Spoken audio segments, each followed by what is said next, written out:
Este año la Fundación ICO celebra su 25 aniversario y lo hace con la satisfacción de seguir impulsando proyectos de excelencia y referencia como el estudio que presentamos hoy. El calado de las conclusiones que cada año se extraen de este ejercicio de reflexión sobre la moneda única no sería posible sin el pensamiento experto y provocador de su director, mi querido amigo Fernando Fernández.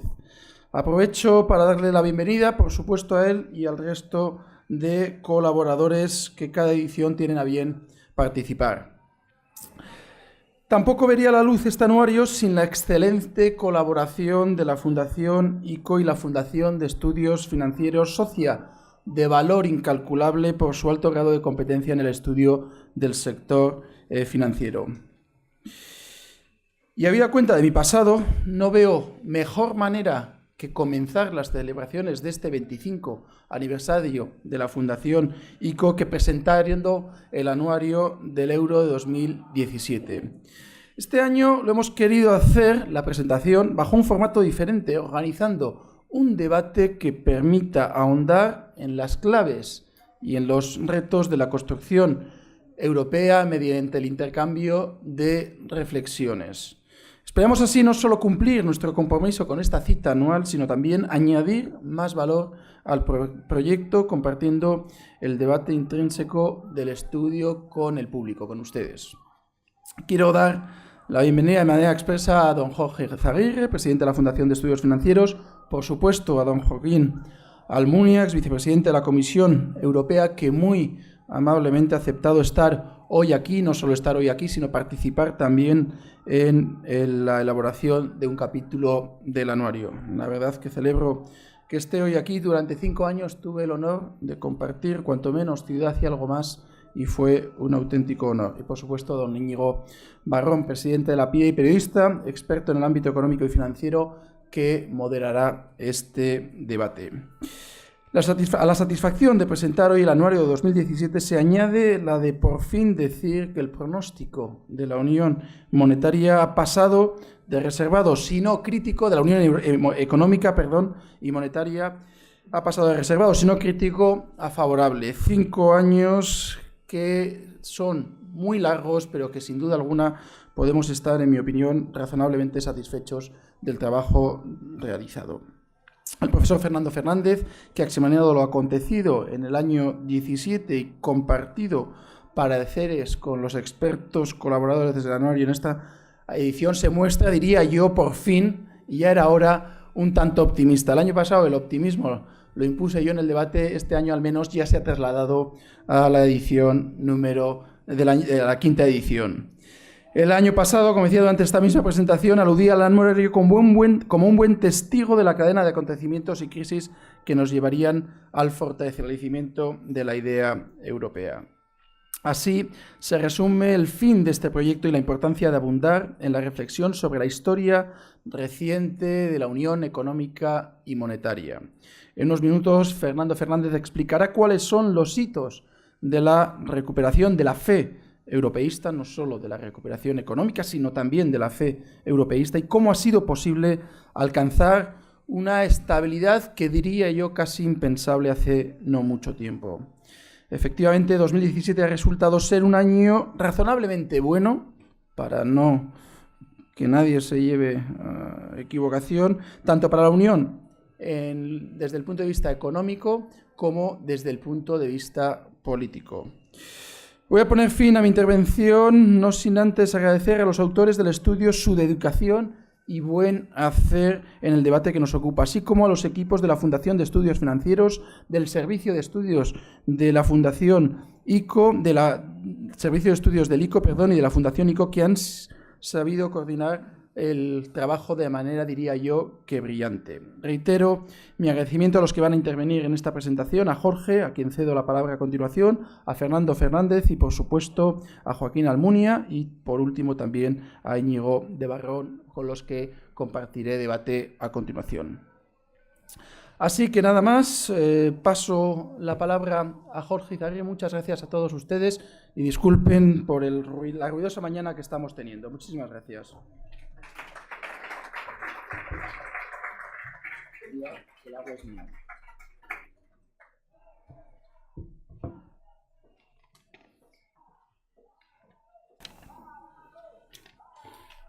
Buenos días.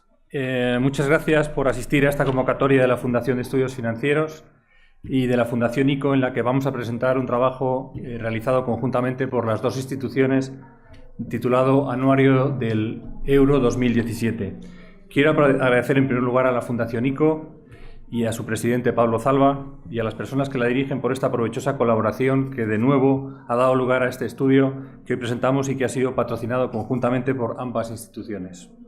También quiero agradecer a don Joaquín Almunia, que ha tenido la amabilidad de dar la primera de este año. Además de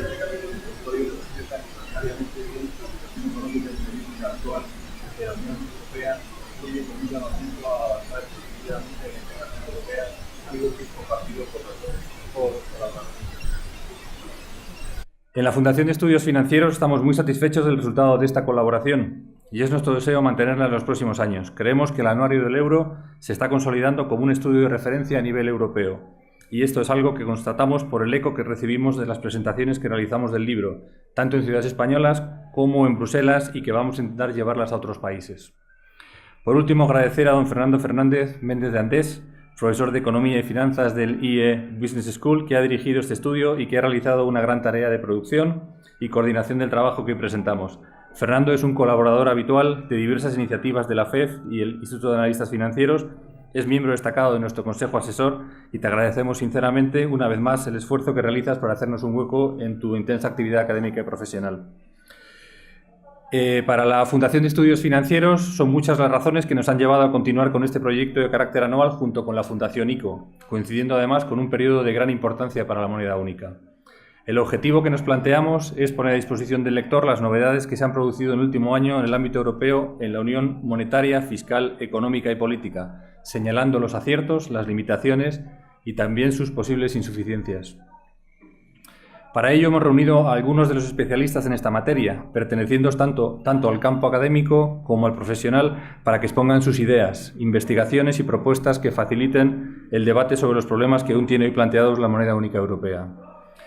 En la Fundación hemos defendido desde hace varios años la importancia de la moneda única para nuestro país y nuestro firme convencimiento de las ventajas que aporta, a pesar, eso sí, de la disciplina que impone y los sacrificios que conlleva. Este principio nos ha llevado a desarrollar una larga actividad de publicaciones que tienen como centro de atención la configuración y el desarrollo del euro y de la unión monetaria y sus efectos sobre nuestra vida diaria. El informe correspondiente a este año es especialmente oportuno porque el proyecto europeo se ha visto fortalecido a pesar de los grandes retos a los que se enfrentaba y a los que nos referimos en el anterior anuario. Me refiero a la salida del Reino Unido y las consecuencias que la misma pudiera tener en otros estados y el crecimiento de los movimientos populistas en Europa que observábamos con preocupación en aquel momento. Hoy en día podemos decir que la situación a este respecto es diferente y que además ha coincidido con un año muy favorable en términos de crecimiento económico de la eurozona y en todos sus miembros, sin excepción. No cabe duda de que quedan retos muy importantes para consolidar el proyecto europeo y desde la Fundación de Estudios Financieros compartimos el mensaje principal que se transmite en esta obra y que podríamos resumir en la necesidad y oportunidad de aprovechar este momento favorable para avanzar decididamente en una mayor integración. El estudio es una tarea colectiva en la que han participado expertos del campo académico y profesional coordinados por su director. A todos ellos, muchos nos acompañan hoy aquí, les quiero transmitir mi agradecimiento y felicitación por el excelente trabajo realizado y por su dedicación y apoyo a esta iniciativa de la Fundación y la Fundación ICO. Y muy especialmente a su director, don Fernando Fernández. Muchas gracias por su atención y damos paso al debate. Gracias.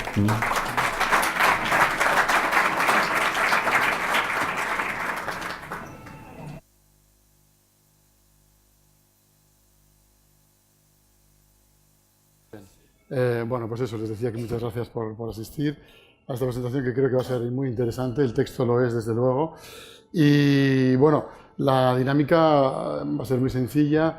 Fernando Fernández ahora dirigirá unas palabras como director del anuario y posteriormente tendremos unos 25 minutos de debate y posteriormente, ya para terminar, un cuarto de hora de preguntas que espero que ustedes realicen. Y así llegaremos hasta las 2, que será el momento de terminar el acto. Bueno, una breve presentación, empezando por mi izquierda. Bilbaíno como yo, Joaquín Almunia, ha sido vicepresidente de la Comisión Europea, comisario europeo de competencia, entre 2010 y 2014 y comisario de Asuntos Económicos y Monetarios de 2004 a 2010. También fue ministro del Gobierno del año 83 al año 91, miembro del Parlamento y ahora es chairman del Centro de Estudios Políticos Europeos y profesor visitante del Instituto Europeo de la London School of Economics. Pedro Zalba, que ya lo han escuchado, es el Pamplonica, presidente del ICO desde el año 2016, licenciado en Administración y Dirección de Empresas por la Universidad de Navarra, es MBA por la London Business School y ha cursado estudios de Economía en la Universidad de Leicester. Desde 2009 hasta su nombramiento ha sido diputado en el Parlamento Europeo, como ha recordado antes, y desde 2011 vicepresidente de la Comisión de Asuntos Económicos y Monetarios. En su etapa anterior a la de parlamentario desempeñó diferentes puestos directivos en empresas privadas como SIC Lázaro, Comansa y ArcelorMittal. Además es coordinador de diálogos europeos de la Universidad de Navarra. Y por último, a mi derecha, Fernando Fernández, madrileño de origen asturiano, por lo que me cuenta, es doctor en Ciencias Económicas, profesor de Economía y Estabilidad Financiera de la IE Business School, es consultor internacional y consejero externo de Bankia y de Red Eléctrica. Ha sido director de estudios del Banco Santander y economista principal del Fondo Monetario Internacional. Así que sin más, esperamos sus palabras. Bueno, buenos días a todos. Y muchísimas gracias por su asistencia. Gracias, Íñigo, por la presentación. Es un placer estar aquí un año más con todos ustedes presentando el anuario. Es el 5º anuario consecutivo y la verdad que cada vez tenemos más ruido, lo cual quiere decir que es un anuario que va causando cierto impacto. Me gustaría empezar agradeciendo a las instituciones que lo han hecho posible y básicamente en la persona de sus presidentes, Pablo Zalba, presidente de la Fundación ICO, y Jorge Zaguirre, presidente de la Fundación de Estudios Financieros. Solo puedo agradecer la continuidad en el apoyo. Realmente el que un anuario el que alguien esté dispuesto a financiar durante 5 años seguidos un proyecto en este país tiene mucho mérito y yo solo puedo reconocerlo públicamente porque no es habitual, ¿no? Lo normal, yo todos los años pienso que es el último y parece que este año todavía conseguimos superarlo, ¿no? Y a través de Pablo Zalba y de Jorge quiero agradecer personalmente y muy cariñosamente a todas las personas que durante estos años en esas instituciones, en las dos, tanto la Fundación ICO como la Fundación de Estudios Financieros, nos han ayudado a hacer lo posible. Muchos de ellos están aquí, saben que se lo agradezco, les pido perdón por las veces que les he dado la lata, los problemas típicos de la edición, pero realmente han hecho un trabajo espléndido estos años, ¿no? Y gracias a los autores, ¿no? Porque al final esto es un libro colectivo en el que el único mérito que yo puedo tener es ser capaz de aglutinar a gente que sabe y gente que durante muchos años lleva queriendo colaborar con nosotros. Que me perdonen por no mencionarles a todos este año en este nuevo formato, pero sí quiero decir con orgullo que durante los 5 años y realmente 7 años, porque antes hubo 2 estudios previos del euro que no fueron anuario, que llevamos trabajando en esto, he repasado la lista, hay más de 50 personas que han colaborado. Están casi todos los que son y falta alguno que también lo es y he de decir con orgullo que en estos 5 años solo 2 personas me han rechazado participar. Obviamente no diré el nombre, pero sí me acuerdo, la memoria es larga. Pero en fin, la verdad es que es un orgullo de la institución y un orgullo del anuario más que mío, ¿no? Insisto, gracias a todos los autores. Yo creo que hemos sido capaces de aglutinar un conjunto de saberes y muchos de vosotros estáis aquí. Muchos sabéis que tenéis que rotar por razones de intendencia y creo que poder decir en vuestro nombre que a todos os he dejado escribir lo que queríais y yo me he reservado el derecho de contradeciros cuando me parecía oportuno en el resumen ejecutivo. Yo creo que esa es un poco la gracia que tiene el anuario, que presenta una pluralidad de opiniones y puntos de vista en beneficio del lector, ¿no? Bueno, como verán, este año vamos a hacer algo diferente y se van a librar ustedes de aguantarme durante larga media hora de una parrafada innecesaria, ¿no? Y que algunos años ha sido incluso castigada duramente. Pero a cambio espero que se van a divertir. Pero déjenme que les cuente 2 pinceladas, ¿no? Verán señal, como ya ha dicho Pablo Zalba, que esta vez es un anuario optimista. El año pasado me riñeron porque tenía un tono pesimista. Es verdad, pienso sinceramente que la Unión Monetaria vive un momento ilusionante, y un momento ilusionante por muchas razones. Un momento ilusionante en lo político, donde parece que finalmente el populismo ha sido derrotado, que tenemos una combinación de liderazgo político en Europa, en Francia y en Alemania, que parece hacer posible la reforma de la Unión finalmente, y sobre todo que tenemos en general en la mayor parte de los países, en los países importantes, líderes comprometidos con el proyecto europeo. También yo creo que las vicisitudes del Brexit hacen poco atractivo cualquier escenario de ruptura, vistas las dificultades sociales, económicas y hasta humanas que plantea la ruptura con la Unión. Todo eso nos hace ver un año políticamente ilusionante, pero también un año económicamente ilusionante. En palabras de Mario Draghi, por fin tenemos que empezar a hablar ya de expansión económica y no de recuperación. Y yo creo que esto es un tema importante. La economía europea crece en torno al potencial. Podemos discutir sin duda si el potencial es bajo y cómo tenemos que aumentar ese potencial. Y aquí hay algunos autores que han trabajado mucho en eso. Pero sin duda alguna Europa está en una fase de expansión económica. Y precisamente por eso, porque estamos en una plena fase de expansión económica, yo creo que es el momento de que la Unión Monetaria se plantee nuevos retos y temas interesantes, y es lo que intentamos hacer en este anuario. Y voy a hacer una pequeña lista de preguntas, ¿no?, que responden un poco a los contenidos del anuario. ¿Qué le falta al euro para consolidarse como una moneda de reserva internacional y no solo moneda de reserva regional? Y quizá más exactamente, ¿qué le falta a Europa para poder tener una divisa que sea reserva internacional? ¿Cómo abandonar una política monetaria excepcionalmente expansiva que ha llevado al BCE a adoptar decisiones necesarias, pero sin duda polémicas, decisiones cuasi fiscales y decisiones que además van a ser crecientemente contestadas en el nuevo ciclo de subida de tipos? Los impactos cuasi fiscales de las subidas de tipos son bastante distintos y bastante más dolorosos que los de las revaluaciones de tipos. ¿Para cuándo tendremos verdaderas instituciones financieras europeas?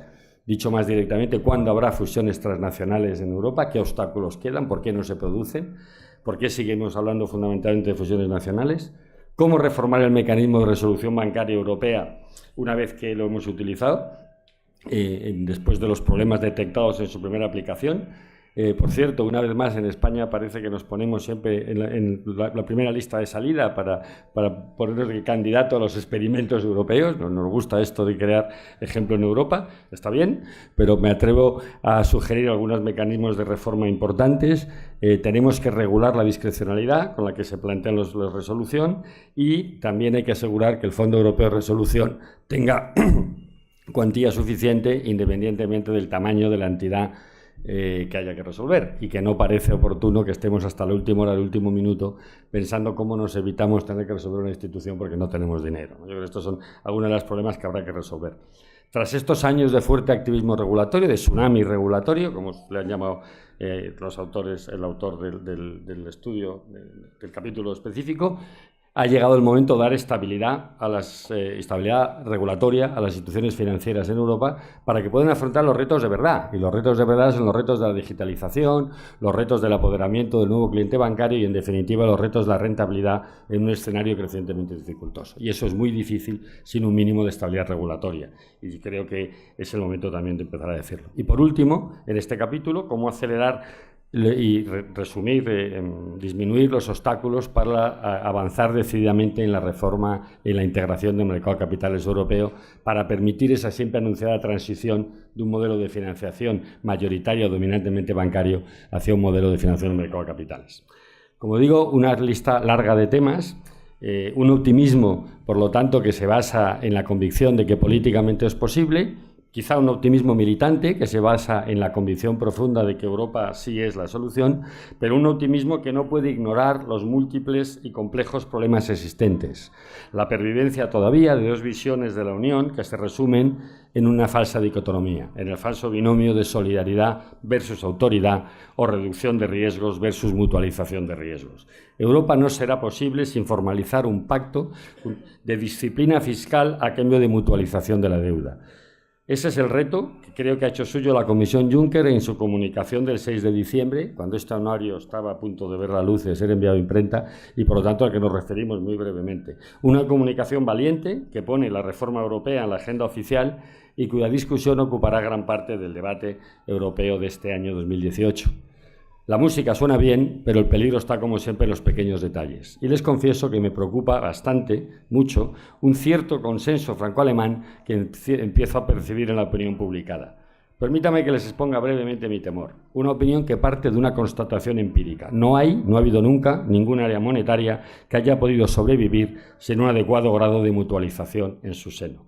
Sin un prestamista de última instancia, sin un activo seguro libre de riesgo común a todo el área monetaria, sin un seguro de depósitos común que garantice que las entidades financieras serán juzgadas por la calidad de su balance y no por la solvencia del estado en el que esté su domicilio fiscal, sin un tesoro común que emita ese activo seguro y pueda actuar de fondo de estabilización macroeconómica, sin un mecanismo de disciplina fiscal ex ante, creíble y aplicable con automatismo y sin discrecionalidad política que evite comportamientos oportunistas, comportamientos de free rider, sin un Ministerio de Hacienda común, en fin, que gestione la disciplina fiscal, el activo europeo y los fondos de estabilización, y por lo tanto, sin una institucionalidad política y jurídica que dé legitimidad democrática a esa cesión de soberanía. Por eso pienso que la reforma del tratado es inevitable. Intentar suplir esta voluntad de avanzar en la integración fiscal, financiera y política con una mezcla de ingeniería financiera, excepcionalidades regulatorias y voluntarismo político no va a funcionar.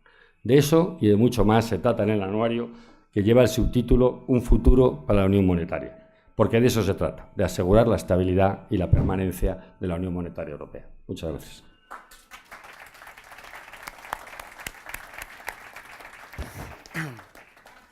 Muy bien, muchas gracias, Fernando. Pues, bueno, el título de esta mesa redonda es, como saben, Disciplina fiscal a cambio de mutualización de riesgos, una propuesta para la gobernanza del euro. Y, bueno, lo podemos empezar a coger por ahí, por todos esos cambios que se desarrollan y se explican muy bien en el anuario, los cambios que están a punto de comenzar, del 18 al 25, y que se basan en este principio de la disciplina fiscal. Y yo quería empezar muy desde la calle, es decir, ¿cómo vosotros pensáis que un país como España, en el que ha habido unos recortes muy importantes en educación, en sanidad, cómo se debe explicar a la ciudadanía desde ahora mismo, desde el año 18, que el futuro es mucho mejor con disciplina fiscal que sin ella, y que pese a todos los problemas y las cicatrices que ha dejado esta crisis, el camino sigue siendo esta disciplina y que fuera no hay un gran futuro? ¿Te parece, Joaquín? Bueno, en primer lugar, muchas gracias por haberme permitido participar y aportar mi contribución al anuario de este año. Muchísimas gracias también a la Fundación de Estudios Financieros y al ICO por invitarme a estar hoy aquí. A ver, me has hecho la pregunta del millón. Yo creía que teníamos 2 horas, pero me has dicho menos de 1 hora de debate. Vamos a ver. ¿Cómo se cuadra el círculo de tener disciplina fiscal en un país que en estos momentos tenemos el déficit público mayor de la Unión Europea y donde la deuda pública ha subido hasta rozar el 100% cuando empezamos el día 1 de la crisis, teniendo una deuda pública que era de las más bajas de la zona euro, y a la vez un país que con esa evolución preocupante de la posición de nuestras finanzas públicas, a la vez sufre las consecuencias de unos recortes que han sido dramáticos para muchos sectores de la sociedad española, en educación, en sanidad, en políticas de dependencia, además de en áreas donde nuestro potencial de crecimiento está en juego, inversión pública, en las áreas donde nos interesa invertir, empezando, por cierto, por educación, investigación, desarrollo e innovación, donde tenemos un déficit tremendo que afecta a nuestro futuro. ¿Cómo se combina eso? Pues mi respuesta, ahora que ya no estoy directamente implicado en afrontar procesos electorales desde el punto de vista personal, mi respuesta es que España tiene un enorme déficit, no solo público, sino de ingresos públicos. Y tenemos un problema tremendo. Y ese déficit grande de ingresos públicos, a su vez hay que verlo en consonancia con una evolución muy preocupante de las condiciones de trabajo de las gentes que trabajan en España, cuando todavía tenemos un 16% de paro. Tenemos unos problemas estructurales que no se van a arreglar de la noche a la mañana, que hay que afrontarlos con una perspectiva de futuro, que nos hacen muy difícil ver que en el corto plazo podamos resolver ese trade-off entre, por una parte, disciplina fiscal y, por otra parte, ajuste de las condiciones de vida, de las condiciones de trabajo y de los servicios públicos que recibimos como españoles, y que además nos hace muy difícil evitar que la desigualdad por la parte baja de las condiciones de vida y de los niveles de vida de la gente haya aumentado de forma dramática en la crisis, ¿no? Es una tarea que requiere política con mayúscula, que requiere visión de medio y largo plazo, de la cual, por desgracia, nuestra política en este momento, miremos por donde miremos, no está muy sobrada. ¿Qué puede hacer la Unión Europea? ¿Qué puede hacer la Unión Económica y Monetaria para eso? Bueno, pues las reglas fiscales se están interpretando con flexibilidad, y España es un beneficiario en estos años de una interpretación flexible de las reglas fiscales, pero no es buena solución para dar esa confianza que necesita el euro y la Unión Económica y Monetaria, que las reglas fiscales sean estrictas cuando uno lee la literatura jurídica y que sean muy flexibles cuando uno las ve interpretar en un caso o en otro en determinados países, no en todos, ¿no? Por lo tanto, hay que modificar reglas fiscales en un sentido de mayor confianza. En ellas tienen que ser simples y a la vez inteligentes. ¿Cómo se combina eso? Eso es otro debate, no para hoy, que tenemos poco tiempo. Y luego, por el lado por donde nos afectó mucho la crisis, que es por el lado de la fragilidad del sistema financiero ligado a una burbuja inmobiliaria y a una mala gestión de una parte relevante de nuestro sistema bancario, nos interesa, como país, completar la unión bancaria cuanto antes. Dice Fernando, el comentario que me hace a mi contribución, Almunia, como tiene experiencia, estará conmigo en que las soluciones sistémicas globales no son posibles de la noche a la mañana.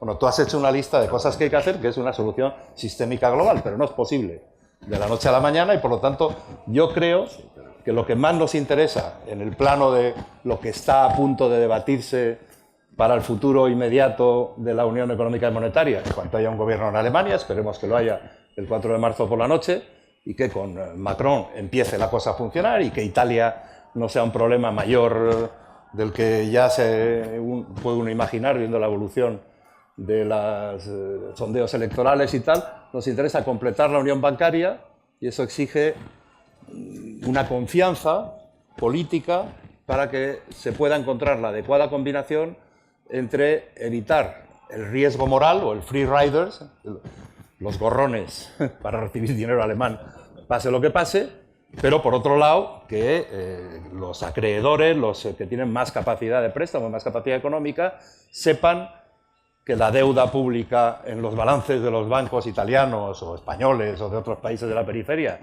no se puede convertir en un activo de alto riesgo, porque entonces tendríamos necesidad de tener a la vez un activo libre de riesgo, pero no existe, y tenemos necesidad de que los mecanismos de resolución de crisis de liquidez, no de crisis de solvencia, funcionen de manera más clara, más nítida, porque la política monetaria se va a ir retirando necesariamente, sea quien sea el futuro presidente del Banco Central Europeo.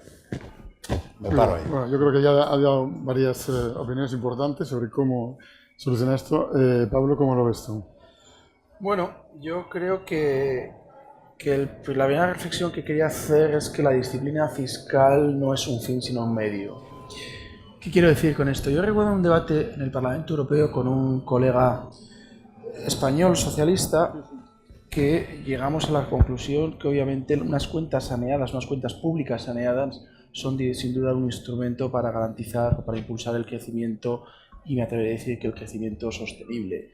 Evidentemente yo creo que en eso estaremos de acuerdo casi todos. Por lo tanto, estoy también de acuerdo con Joaquín que tenemos que tener unas normas fiscales inteligentes.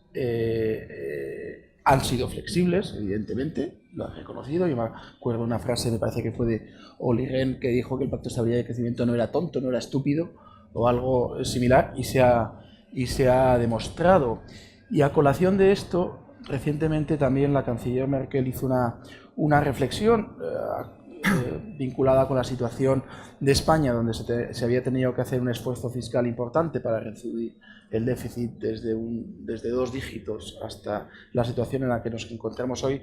Y en cambio, otro de los problemas que tenía la economía española entonces, además de un déficit público desbocado, evidentemente era un problema de competitividad, y las normas existentes no habían permitido impulsar por ejemplo, gastos en I+D+I que hubieran permitido mejorar la competitividad y por tanto la canciller Merkel le llegó a la conclusión de que algo había que cambiar para permitir a países, en este caso, como digo, se refería a España, que habían hecho un esfuerzo fiscal importante, impulsar aquellos gastos que permitieran mejorar la competitividad de un país. Evidentemente, seguramente la solución puede tener dos vertientes, una solución intergubernamental o una solución europea.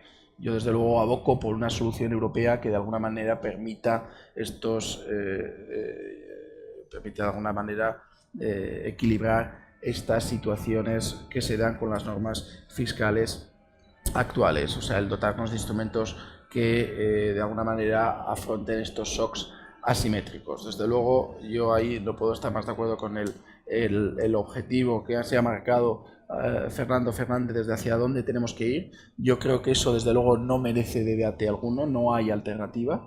Ese es a donde nos tenemos que dirigir. No tengo ninguna duda que vamos a ver un tesoro europeo, no tengo ninguna duda que vamos a ver unos eurobonos. Evidentemente ese no es el debate es cuándo y cómo llegar a ese objetivo y por tanto, y volviendo a la reflexión que hacía la canciller Merkel, evidentemente cuanto antes nos dotemos de instrumentos europeos y sean lo menos intergubernamentales posibles, pues evidentemente mejor nos irá y más aceleraremos el final del camino. Y no puedo estar más de acuerdo, más que decir que respecto al que el año pasado le reñía a Fernando Fernández por no ser optimista, no diría yo eso, simplemente cometí la osadía de discrepar, pero eso no es reñirte, con lo cual me alegro que este año el tono del anuario sea más optimista. Más optimista, o sea que está bien, siempre me reís. No te preocupes. Yo, desde que llegué al Parlamento Europeo, siempre fui optimista y nunca me he equivocado siendo optimista. Algún día me equivoqué, evidentemente. Gracias. Gracias. Fernando, Sí, ¿cómo ves tú? bueno, eso decía, ¿no? Que la ventaja de ser el coordinador durante muchos años es que siempre te riñe alguien, pero eso está bien, este es el papel que me corresponde como coordinador de la anuario, es agitar un poco el debate y poner encima de mesa los temas, o sea que yo por eso me doy por cumplido. Y hay un tema que ha puesto Joaquín no se acordará, pero porque él ya era una persona seria y consagrada, y yo un chaval empezando, pero yo creo que mi primer trabajo académico fue un libro cuando tú eras ministro, una cosa, unos tochazos llamaban Oferta y Demanda del Mercado de Trabajo. ¿Te acuerdas que eran 3 tomos espectaculares? Que está todo, por cierto, toda la reforma del mercado de trabajo español está ya en ese libro del año 84, ¿no? Y yo estaba empezando y ya discutíamos entonces el nivel de imposición necesario para España, ¿no? Si el 38 era suficiente, si el 40, el 42, el 44, el 50, y vamos a seguir sin ponernos de acuerdo. O sea, yo creo que siempre podemos decir que los problemas se solucionan con más dinero, esto es evidente, pero el dinero es el que hay. Y el escenario político, tú me acusabas de ser poco posibilista, el escenario político que permita aumentar de manera significativa los ingresos fiscales en Europa me parece poco posible. Es más, además creo que es negativo, lo digo sinceramente, a España siempre nos ha ido bien. Yo en España, por eso, yo en España creo que siempre nos ha ido bien cuando tenemos ingresos y gastos en el entorno del 40 y cuando queremos pasarnos va mal. Y en fin, eso es un tema que digamos discutiendo 30 años, podemos seguir otros 30 discutiendo, pero en lo que sí estoy de acuerdo es que necesitamos reglas fiscales claras, inteligentes y automáticas, y hay una propuesta muy sencilla encima de la mesa, que son las reglas de gasto. Si algo funciona y funciona razonablemente y es muy sencillo, y en el libro lo hacemos y se presenta una propuesta, son reglas de gasto. Las reglas de gasto son las reglas que parecen más sencillas, porque la regla tiene que tener, es complicado esto, las reglas fiscales, ¿no? Tampoco quiero extenderme aquí mucho, pero tiene que compaginar varias cosas. Uno, que sean sencillas y por lo tanto, que me parece muy importante en un contexto político tan complicado como el europeo, que sean fácilmente entendibles por el común de los mortales, es decir, que no sean una cosa que el Sanedrín de los economistas con 4 políticos por la noche y a oscuras decimos si se ha cumplido o no, sino que cualquier ciudadano europeo más o menos ilustrado fácilmente y ex ante sepa este país cumple y le va a pasar nada y este país no cumple y le va a pasar esto, y por lo tanto hay reglas muy sencillas. Yo a veces digo de broma el famoso enfoque KISS, ¿no? El Keep It Simple Sweetie, que decían los americanos en su momento. Cuanto más sencillos sean, y creo que Europa ha ido en todo el camino contrario con esta historia de las reformas, las reglas estructurales, la complicación del cálculo del PIB potencial, el output gap, estas cosas que nadie entiende y que no vamos a entender nunca en los próximos 20 años, ¿no? Entonces, reglas sencillitas, punto, muy claritas. 2, reglas que se apliquen sin discrecionalidad. Y 3, que sean inteligentes, que permitan, en situaciones excepcionales, mecanismos de estabilización. Yo creo que el gran problema de las reglas fiscales es que no tenemos un fondo de estabilización macro que permita hacer frente a problemas idiosincráticos. Y eso le quitará mucha presión a las reglas fiscales. Por lo tanto, construyamos ese fondo de estabilización. Decía Pablo con razón que el debate, y tú también me habéis afeado, el debate es sobre el cómo y el cuándo, no sobre el objetivo final, ¿no? Bueno, ojalá, porque yo no estoy seguro que hayamos superado la idea, y por eso hacía referencia a las dos visiones europeas que existen sobre el destino final. Está claro en la Comisión, está claro en el informe de la Comisión, pero no estoy tan seguro que en el debate de algunas posiciones políticas en algunos países importantes el estado final esté claro y solo estemos discutiendo la transición, el cómo y el cuándo, ¿no? Por eso yo insisto mucho que es muy importante. Por ejemplo, no estoy seguro que en Europa hay una convicción clara que necesitamos un fondo de garantía de depósitos plenamente mutualizado. No estoy seguro que en Europa tengamos claro que es una locura regulatoria, que es una enfermedad regulatoria que nos ha dado los europeos, el querer castigar las tenencias de bonos soberanos en los balances de los bancos como si fuese algo en que a alguien en su sano juicio se le ha ocurrido. No conozco ninguna jurisdicción en el mundo desarrollada que castigue las tenencias de bonos soberanos. Porque eso lo que convierte automáticamente es a los bonos de algunos soberanos en bono basura, vamos a decirlo claramente. Y resulta que tenemos varias papeletas para que nosotros seamos uno de esos estados soberanos, ¿no? Entonces me parece un error. Me parece un error incluso contemplar esa posibilidad. Pero además, si somos serios, la causalidad será inversa. Dejaremos de tener riesgo asimétrico en los balances de los bancos cuando los bancos tengan un activo europeo seguro independientemente de su nacionalidad. Cuando un banco español pueda tener en su cartera bonos europeos, y un banco italiano, un banco... Y el banco será bueno o malo, seguro bueno o malo que sea su gestión, no según el soberano que le haya tocado comprarle bonos. Entonces yo creo que muchas veces en ese debate, insisto en estos temas porque no estoy seguro que el final esté claro, ¿no? Y por acabar, por no enrollarme mucho, con una cosa que a veces tampoco el libro dice y no nos damos cuenta, o sea, el esquema actual, y los alemanes no dicen, o sea, yo soy muy partidario de la disciplina fiscal alemana, pero les riño y les afeo mucho que han conseguido sacar completamente del debate político europeo lo que diría Aiken Green, su famoso privilegio exorbitante. O sea, son los únicos que se parecen a los americanos. Ellos pueden emitir deuda y tener el déficit que les dé la gana sin problema, porque lo van a financiar siempre gratis, porque el activo seguro, mi tamaño activo europeo es el bono alemán. Y por lo tanto juegan con ventaja. Y van a jugar con ventaja siempre la Unión Europea. Tienen ese privilegio exorbitante que hay que afea, digamos, a Estados Unidos, ¿no? Y eso les hace además tener una política muy complicada, porque son conscientes, sus responsables políticos, de que sus decisiones de política económica tienen que tener una visión supranacional, porque son el proveedor de seguridad para un área. Pero el electorado no es consciente de eso y no le gusta mucho hacer esa función. Entonces, condena a la propia política esta falta de activo seguro europeo libre de riesgo, esta falta de bonos europeos, vamos a decirlo claramente, condena a la política alemana a una situación muy de estar susceptible a que parezcan movimientos populistas diciendo no financiemos, bueno, no financiemos al gorrón tradicionalmente español o ya no digo griego, por favor, porque sería fácil, ¿no? Debate que, por cierto, surge en España también habitualmente, o sea que tampoco acusemos a los alemanes de hacer algo que no hacemos los españoles aquí dentro, ¿no? Porque a veces nos gusta mucho otras cosas. Pero, en fin, por no seguir, yo creo que es importante, de verdad, para no perder el objetivo, tener claro que los activos seguros tienen que estar cuanto antes y que lo que hay encima de la mesa no va a funcionar. Y perdonadme que insista, los SBIs, los Sovereign Bond Backed Securities, la propuesta franco-alemana no va a funcionar. Y no me creáis a mí, crear a todas las agencias de rating que han descarmontado de lo que era emitir CDOs y cómo acabó ese invento cuando lo hicieron los bancos privados y lo que puede pasar en esa situación, ¿no? Yo creo que este es un tema que a mí me preocupa y perdonadme que lleve mucho en esto, porque es un tema que está encima de la mesa, claramente, ¿no? Otras cosas de las que discutimos tardarán más tiempo y en otras estamos de acuerdo. Perdón. Muy bien, gracias Fernando. Bueno, sí, por supuesto, se puede responder. Es que ha soltado muchas cosas. Con la máxima concreción posible, para que no se vaya el tiempo. Vamos a ver. Estábamos hasta el 1 de enero en el 500 aniversario de Lutero y no les pidamos a los alemanes que renuncien a Lutero de la noche a la mañana. Nos guste o no, a los que no compartimos esa visión del esfuerzo y de la responsabilidad individual y de la pena y del castigo, pero ellos lo tienen metido dentro. Entonces, en todos los temas que se necesitan para completar la Unión Económica y Monetaria, tienes en un extremo la necesidad de liquidez y de no ahogar a la gente y de facilitar transiciones y de apoyar la evolución de las cosas, y en otro lado el riesgo moral, el moral hazard. Pues los alemanes están normalmente en el lado del moral hazard o de la reducción de riesgos frente a muchos otros, incluidos por supuesto España, Italia, Francia y otros, que estamos en la compartición de riesgos. Entonces, el eurobono es la compartición total de riesgos, responsabilidad mancomunada y solidaria. Cuando le dices eso a un alemán hay que pedirle permiso para utilizar la palabra, porque sea cual sea el partido, sea cual sea el origen, cuanto más cerca están del Ministerio de Finanzas o del Bundesbank, más rápida y virulenta la reacción, pero no están en ese debate. Y sabemos que un cierto grado de compartir riesgos, de mancomunar riesgos, es imprescindible para que exista un activo libre de riesgo que no sea el precio a pagar para permitir una evolución de la deuda pública de algunos países de la zona euro que llegue hasta el techo y que supere el techo.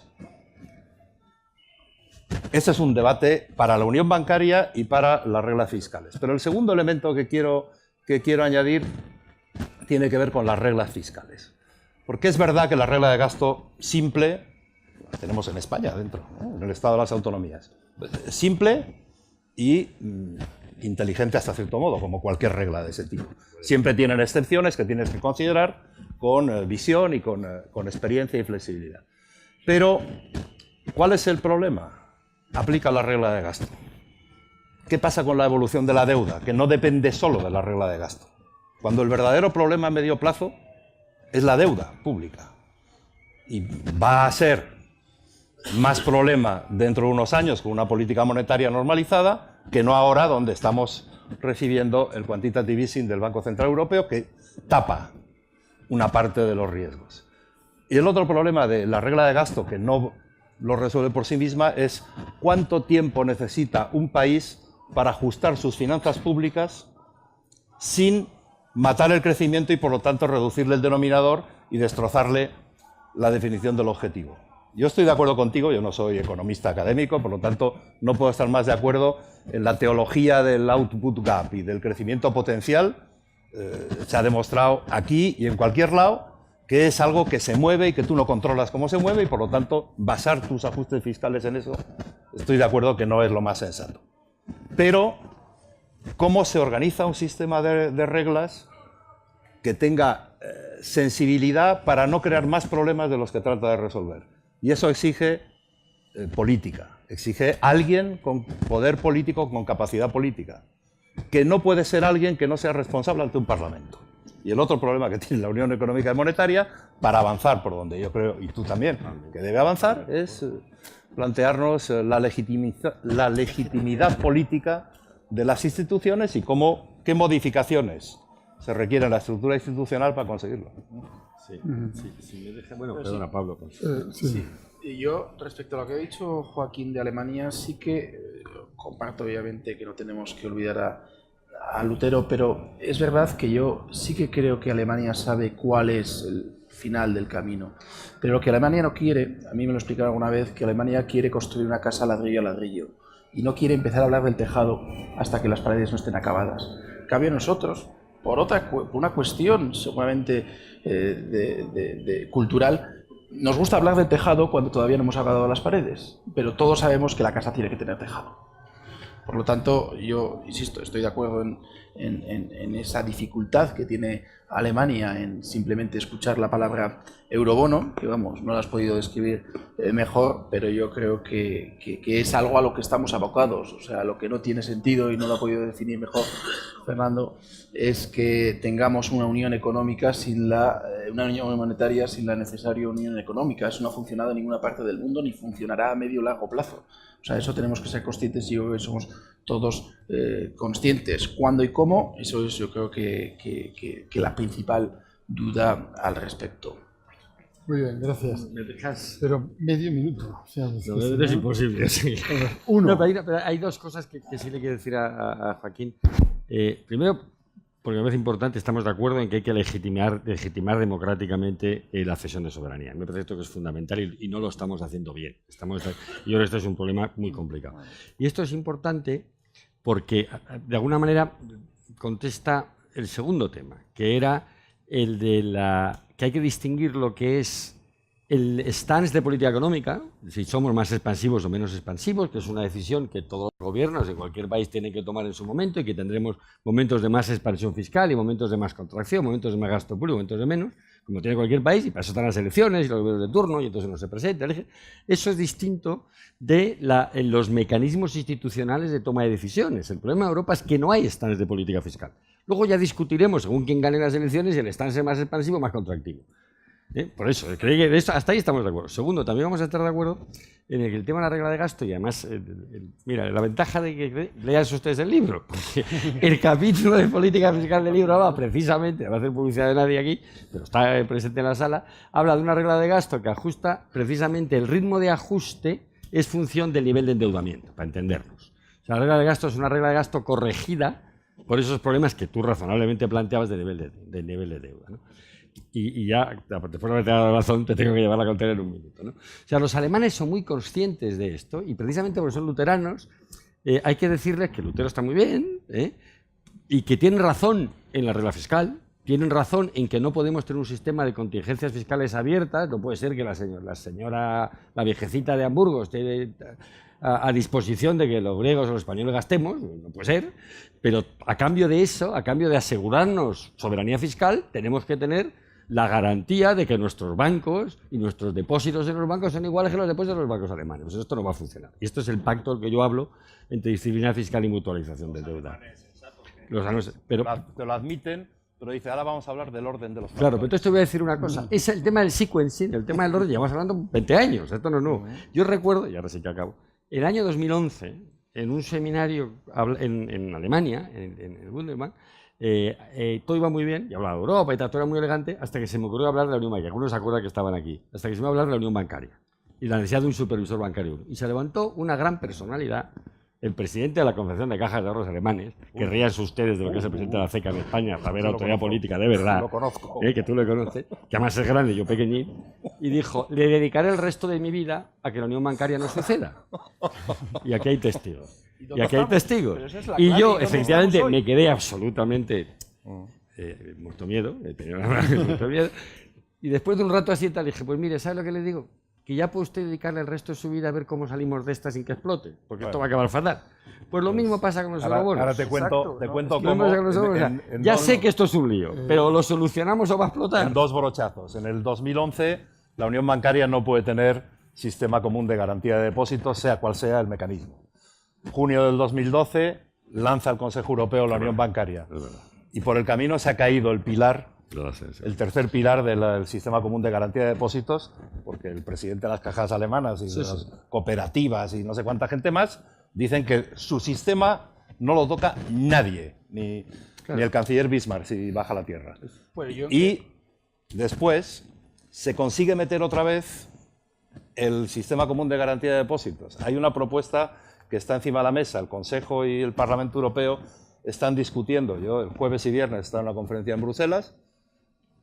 Había dos alemanes a los que he escuchado sobre este tema, los dos del Ministerio de Finanzas, el nivel más alto pero funcionario, no político.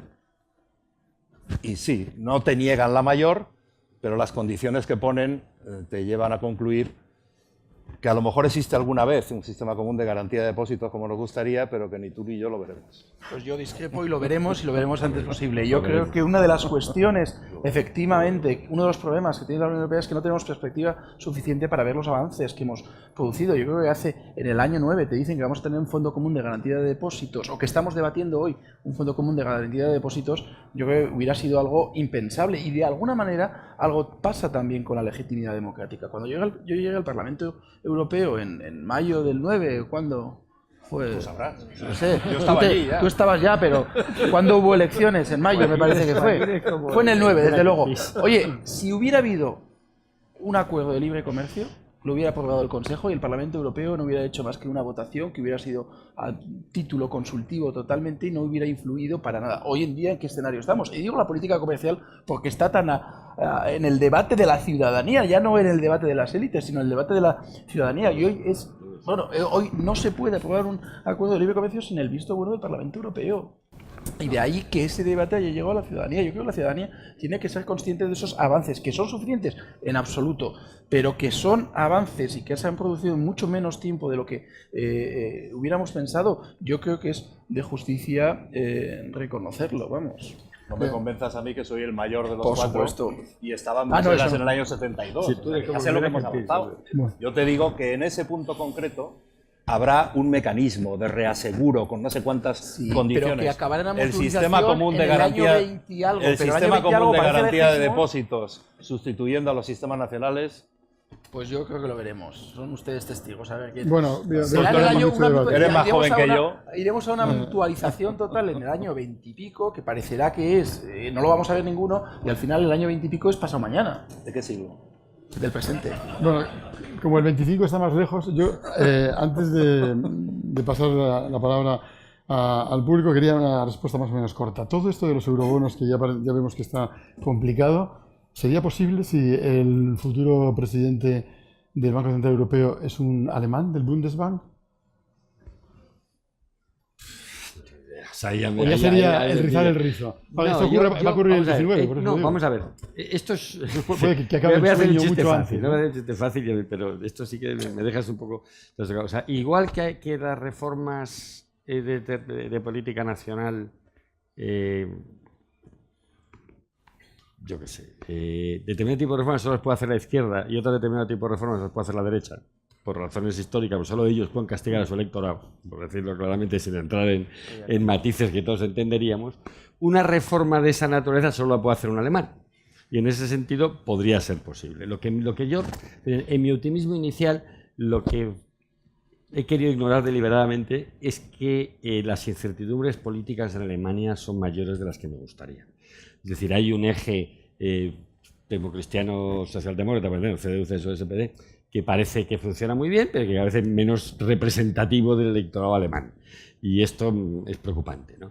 Entonces eso puede paralizar. Pero si nos aislamos de eso, si pensamos que el gobierno de coalición va a tener suficiente capacidad política como para llevar al tema, nunca hemos tenido, creo, y esto Joaquín sabe mucho más que yo, un escenario político europeo con Macron y con ese gobierno y sin el Reino Unido, y mira que yo lo lamento, el Reino Unido está por muchas razones, que no está en la Unión Monetaria, no está en la Unión Europea, pero no está, y ni se le espera, y han decidido, bueno, como otros muchos, irse y caer en la decadencia, pues nunca vamos a tener un escenario político más favorable. Entonces, en eso un presidente alemán puede ser bueno. ¿Vosotros qué pensáis? Yo creo que no es cuestión del presidente del Banco Central Europeo. Es verdad que los dos presidentes que yo he conocido, Trichet y Draghi, con personalidades diferentes y en momentos distintos, pero los dos han tenido y tiene ahora Mario Draghi una influencia enorme. No habría habido la decisión de unión bancaria sin Draghi, sin duda. Y en el 2011, quien nos salvó a nosotros aquí, a España, del desastre total y de la sequía total de acceso al mercado, fue el Banco Central Europeo. Pero sobre eurobonos, eso es política del máximo nivel. Entonces, en Alemania necesitas una coalición fuerte. Y en este momento la suma de CDU más SPD, ojalá salga el 4 de marzo el referéndum de los socialdemócratas, ojalá, no es seguro, pero ojalá, pero representan menos de lo que han representado probablemente desde los años 50, la suma de los dos en el Bundestag. Hay una subida del Alternative für Deutschland, de los populistas de extrema derecha, y un giro hacia el antieuropeísmo y el escepticismo total de los liberales alemanes, que eran proeuropeos cuando nosotros negociábamos nuestro acceso. En Baviera la situación está muy complicada y más allá de la composición del Bundestag y del sistema de partidos y del estado de ánimo, está el Tribunal Constitucional alemán, que es quien de verdad ha tenido hasta ahora la última palabra para permitirle a Alemania dar pasos, los que ha dado, y algunos son importantes, los que ha dado desde el inicio de la crisis hasta ahora. De acuerdo. Pablo. Bueno, primero lo que ha dicho Draghi, hoy lo que ha dicho Joaquín, respecto a que Draghi nos salvó. Ya te ves de presidente para el BCE. Ya le ves de presidente del BCE, le confundes. Hombre, no, yo veo a otra persona, pero bueno. Entonces, yo creo que Draghi nos dio tiempo para salvar el euro y para salvar España. Si Draghi habla y el resto no hacemos nada, hoy aquí no estamos. Pero Pero bueno, yo creo que hay que limitar. He hablado de tu visión de Draghi, ¿no? Sí, y yo creo que Draghi es el mejor presidente del Banco Central Europeo que hemos podido tener en este momento y en esta coyuntura. Respecto a tu respuesta, pues a ver, el año que viene es el 19, viene el sustituto de Draghi, 8 años, 27. Yo creo que no es tanto el debate temporal, sino el debate de qué podemos hacer bajo el actual marco de los tratados europeos, que yo creo que pues, se puede avanzar. Y mucho, podemos obviamente completar la unión bancaria, podemos dotarnos de una capacidad fiscal propia, podemos convertir el MEDE en un fondo monetario europeo, podemos crear un ministro de finanzas y obviamente para que haya eurobonos tiene que haber un cambio de tratados y para que haya un cambio de tratados hay que dotarlo de una legitimidad democrática y está Europa hoy preparado para dotarlo de esa legitimidad democrática. Pues yo creo que no. Yo creo que has mencionado Baviera, pero está Italia, está Francia y obviamente yo creo que hay que hacer las cosas despacio. Por lo tanto yo creo que el punto de inflexión es ese cambio de tratados que digo y avanzar todo lo que se pueda bajo el marco actual de los tratados. Y como decía, y yo creo que es que el eurobono es el final del proyecto, no es...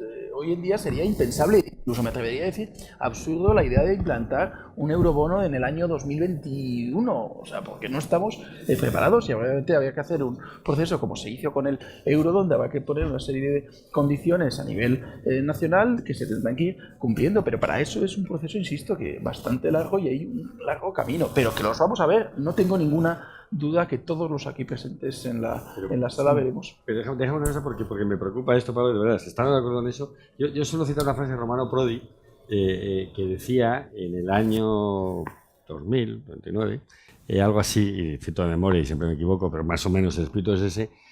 Sabemos que estamos haciendo algo incompleto cuando se pone a marcha la Unión Monetaria. Sabemos que faltan piezas fundamentales en los instrumentos de política económica para dar de sostenibilidad a la Unión Monetaria, y está hablando básicamente de la supervisión común. Habrá un día una crisis y entonces ya nos pondremos de acuerdo.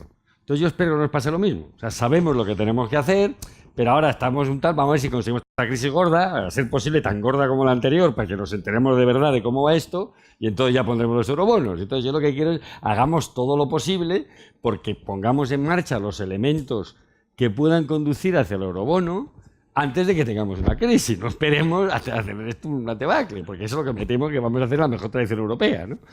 Bueno, pues esperemos que sea así. Sí, claro, pero empujemos el carro antes de los bueyes, no al revés, ¿no? Sí, no, totalmente de acuerdo. Insisto, es que hace falta un cambio de tratados. Claro que hace falta un cambio de tratados. No, pero por eso. Pero claro que hace falta, pero pongamos el cambio de tratado encima de la mesa, Pablo. Sí. Pero pongamos el cambio de tratado encima de la mesa. Porque un día los mercados financieros se van a poner nerviosos. Sí, que sí. Ahora estamos todos encantados. De acuerdo, pero desde España, por ceñir un minuto al argumento a nuestro país, tenemos que tener una experiencia como para pensar cuándo viene el siguiente tratado europeo. Es que llevamos desde el año 1978 con una constitución y salvo 2 toquecitos no hemos sido capaces de abordar las reformas que todos sabemos que necesita aquí o allá. Podemos discutir cuáles. Por lo tanto, en Europa, en este momento, hablar de reforma de tratados de los duros, yo creo que es no ya empezar la casa por el tejado, es querer hacer un chalet y empezar por el piso 58. Yo creo que hay que ir, con la experiencia de la crisis, a ver dónde están las piezas más urgentes antes de que llegue la siguiente, que esperemos que no sea como la anterior, pero habrá una siguiente crisis, sin duda. ¿Cuáles son las piezas más urgentes? Yo creo que están en la unión bancaria, y cuando los tipos de interés vayan volviendo a una situación más razonable, esperemos que puedan volver antes de la crisis y sin crear mucho lío, ver los problemas del endeudamiento, cómo se pueden abordar con una mejor arquitectura y un mejor manejo de la regla fiscal. Con eso, más legitimidad democrática, yo creo que vamos bien servidos, y creo que es verdad que el momento político, la Merkel esperando que los socialdemócratas alemanes voten que sí, y Macron esperando que los socialdemócratas alemanes voten que sí, a ver si entre los dos cogen un impulso y nos permiten desbloquear temas que ellos mismos han bloqueado, porque no han sido capaces de ponerse de acuerdo. Gracias, Joaquín. Bueno, está siendo muy interesante el debate, ya ven cómo además tienen posiciones distintas, pero bueno, no quiero que se termine el acto sin que alguien, el que desee de la sala, que pueda preguntar a los ponentes lo que quiera. Sí, ahí. Buenos días, David Fernández de Radio Nacional. Yo quería aprovechar para preguntar al señor Almunia. Hoy mismo el señor Guindos vuelve al Parlamento Europeo. Si cree que es el mejor perfil para vicepresidente del Banco Central Europeo, si esto va a restar independencia al papel, que venga directamente desde este cargo, y qué le parece el papel del Grupo Socialista, que parece que finalmente se va a abstener. Gracias. Sé que hay una votación hoy en el Parlamento Europeo. La decisión final la toma el Consejo Europeo. Me parece que formalmente la toma a final de marzo, en el siguiente Consejo Europeo. Y me parece que es muy importante estar en el Comité Ejecutivo y en el Consejo de Gobernadores del Banco Central Europeo. Y espero que lo haga bien. Por supuesto, sí, sí. No, de verdad, perdóname que estrategiza. Me gustaría pedir a la opinión pública española que cuando hablemos de setas, hablemos de setas, y cuando vayamos a Rolex, vayamos a Rolex, porque es que si no, no nos entramos nunca. Luego resulta que cuando tenemos que poner una posición europea, y lo digo un poco, como no me han preguntado a mí, me atrevo, ¿no? Si me hubiesen preguntado a mí, he dicho otra cosa. Pero quiero decir que es importante que sepamos dónde estamos y de qué hablamos cada vez. Estamos hablando de política europea, estamos hablando de intentar tener y poner encima de la mesa las reformas que Europa necesita en el tiempo que necesita, y podemos discutir de eso, y no aprovechemos para meter temas de política nacional, que lo único que vamos a hacer es el ridículo en Europa una vez más. Ya no digo más. Bastante claro. Que bastante dicho. Sí, Rafael. Perdón, luego vamos ahí. Hola. Disculpa, que le han pasado el micro ahí. Sí. Muchísimas gracias por la presentación. Me ha gustado mucho el ámbito europeo que le han dado. Yo, como excompañera de la casa de ICO, les quería preguntar algo un poquillo más técnico. Ahora estoy como miembro del Fondo de Resolución y a colación de lo que decía Fernando en la introducción, me gustaría saber la idea que tienen acerca de la liquidez. Por todo lo que se está haciendo ahora, estamos proponiendo un fondo único nacional a nivel europeo de resolución. Todavía no hay de garantías, pero bueno, a nivel de resolución sí que se está gestionando, sí que se están haciendo aportaciones las entidades. Estamos haciendo una labor nosotros de recaudación en primer origen y sobre todo hay normativa de solvencia y de liquidez y no sé si se está transmitiendo que esto es lo suficiente para en caso de una crisis, de un evento como lo que ocurrió con Odel Popular, se tiene la perspectiva de que es suficiente lo que hay. Las medidas que hay, los ratios, el NFRS que se está poniendo ahora, el TELAC, el MREL, si son suficientes, el bail-in que se ha propuesto también a nivel de solvencia, si se está viendo como algo suficiente. Porque me ha llamado la atención, como parecía que bueno, en un evento de liquidez parece que no estamos todavía demasiado a las puertas de actuar. Y me gustaría saber... Sí, bueno, yo creo, sin entrar en temas muy técnicos, que estaría encantado luego de discutir contigo si quieres, o sea, yo creo que al final hay un consenso amplio entre los profesionales de que el Fondo de Resolución necesita tener capacidad de endeudamiento propio. Esto es la teoría de los bazookas de los americanos, ¿no? Tú tienes que tener, en caso de crisis bancaria, a disposición el arsenal máximo de liquidez posible, es la capacidad de endeudamiento plena que te dé el Tesoro Europeo en su conjunto, para luego no tener que utilizar más que nada, ¿no? Más que hacer posible simplemente sacarlo y que ni haya que utilizarlo, ¿no? Es la teoría de disuasión nuclear. Y yo creo que esto es un consenso claro, y en ese sentido hoy estamos muy lejos de eso. Y añadiría más, en mi opinión, y si tenéis otra, encantado, creo que esta historia de las vacaciones bancarias, ¿no? Cerremos 3 o 4 días un banco, a ver si nos ponemos de acuerdo, encontramos la liquidez, me parece una locura tremenda, por lo menos en bancos cotizados, ¿no? Porque en el momento en que está el mercado pendiente de si va a haber o no dinero y si Banco X lo vamos a resolver o no, da al banco por quebrado ya. No hay ninguna posibilidad que eso. Entonces creo que estamos otra vez intentando resolver un problema, que es que no queremos mutualizar más de lo necesario, no queremos dar capacidad de endeudamiento al Fondo Europeo de Resolución y intentar solucionarlo con démonos tiempo para ver si encontramos algún pardillo privado que meta dinero en este banco. Bueno, pues imaginemos ese escenario cuando no se produce. Yo creo que es una tontería, ¿no? No soy nada experto en estos temas, aunque he tenido que ver con ellos. Aprendí algo, pero sobre el terreno.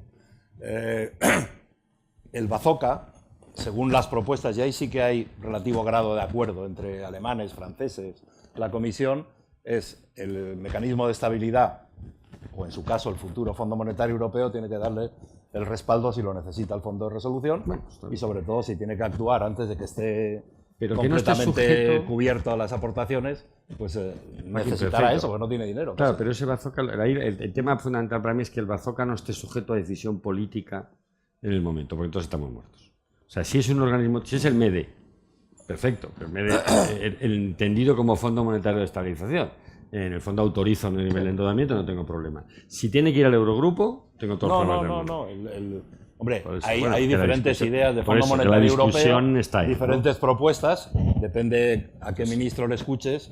Algunos querrían estar allí y otros reconocen que tiene que haber la distancia que tiene, por ejemplo, el comité del Fondo Monetario, ¿cómo se llama? El board del Fondo Monetario, respecto de los ministros de Finanzas. Tiene un mandato general. No, pero eso puede funcionar. Pero las decisiones las tiene que tomar quien está allí en el ESM o en el Fondo Monetario Europeo, cuando sea. La discrecionalidad, yo creo que también es importante intentar reducir lo máximo posible a la discrecionalidad, si no genera incertidumbre, y eso es letal para las entidades financieras, sin duda alguna. Sí, pero Pablo, es verdad, yo lo he reivindicado, pero siempre hay que reconocer que al final la decisión de resolver un banco es una decisión discrecional.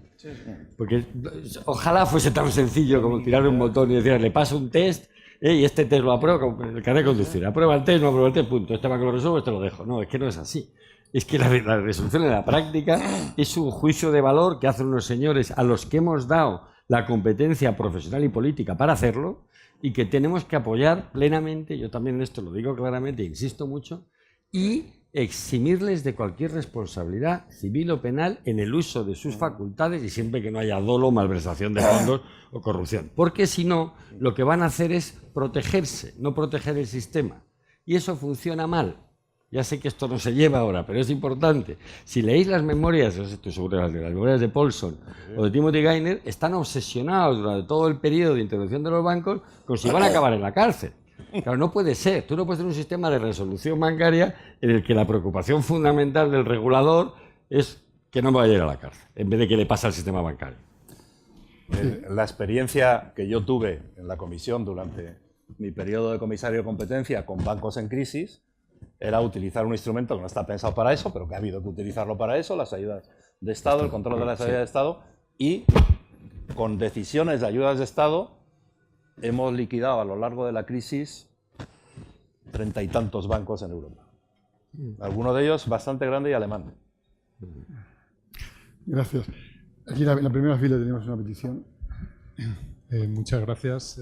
Primero, enhorabuena por la presentación del anuario y muchas gracias por el debate, ¿no? Vamos a ver, Fernando ha planteado ya dos veces, primero en la presentación y luego en el debate, el tema de que los SESBIs no va a funcionar, ¿no? Y yo discrepo, o sea, porque creo que esto depende de cómo se diseñe. Si lo diseñamos como un juego de suma cero, pues no volará, pero no tiene por qué ser así. Es decir, si lo diseñamos de manera de que no le demos un tratamiento privilegiado a los SESBIs a cambio de quitárselo íntegramente a los tesoros nacionales, pues en ese caso sí que podría funcionar. Por un lado, el tratamiento regulatorio es importante. Si pretendemos que sea un juego de suma cero, no estaremos mutualizando nada, porque lo que le damos a uno se lo quitamos al otro. Y luego, por otro lado, también el papel que vaya a tener el emisor público de este instrumento. No es lo mismo, por lo tanto, en definitiva, que los SESBIs tengan un tratamiento regulatorio privilegiado sin quitárselo necesariamente en la misma cuantía a los tesoros nacionales, de manera que aumentemos la mutualización de los países europeos, de la misma manera que tampoco sería indiferente que la emisión fuera por el MEDE y no como un instrumento de ingeniería financiera por parte de un consorcio de bancos privados o lo que fuera. ¿Puedo contestar muy brevemente? Lo más brevemente posible. Sí, primero, este es un ejemplo perfecto de cómo los distintos autores de un libro discutimos y tenemos puntos de vista sobre el tema, porque Rafa ha colaborado esta vez en otro tema distinto, pero en momentos anteriores precisamente en este tema, ¿no? Yo creo que es un buen ejemplo del debate. Dos respuestas muy breves y muy rápidas, porque hemos discutido esto muchas veces. El problema, tú en el fondo estás planteando el tema de los bonos rojos y azules. Es decir, hay un límite de deuda que tiene garantía europea y un límite de deuda que tiene garantía doméstica, y solo doméstica. Llamémoslo como lo queramos. Y esto, el único problema que tiene esto es que en los momentos de crisis se cuestiona toda la deuda. y más la de crisis. Es decir, que en el momento en que ahora que todo va bien y los tipos son baratos y la liquidez abundante, pues no hay problema en tener dos tipos de bonos. En el primer problema de esta situación de crisis, los bonos azules se contagian a los rojos, o los rojos a los azules, y al final todo es bono basura. Esto es lo que a mí me preocupa y además tenemos experiencias de eso. Y segundo, si lo emite el MEDE, pues esto es un eurobono. Entonces no estamos hablando de un derivado sofisticado, producto de una ponderación X de riesgo de los distintos bonos soberanos de los distintos Estados miembros de la Unión.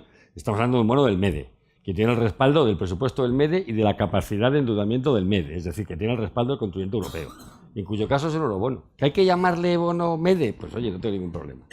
Pero eso no es un ESBI, es un eurobono. Muy bien. Bueno, pues muchísimas gracias a los tres. Creo que se nos ha ido un poco de tiempo, pero ha compensado porque ha sido un debate muy interesante en el que además mantiene esas divergencias de posturas. Veremos si es lo de Joaquín, que parece que es muy difícil ver el eurobono, lo de Pablo, que lo vamos a ver seguro, y lo de Fernando, que bueno, que pide que nos movamos ya para conseguirlos. Bueno, alguno de los tres acertará, ¿eh? Esperemos en fin, que sea para bien y que no sea después de una crisis tan grande como la actual, sino antes a poder ser. Muy bien, muchas gracias a todos por venir y ahora pasamos a una copa de vino español.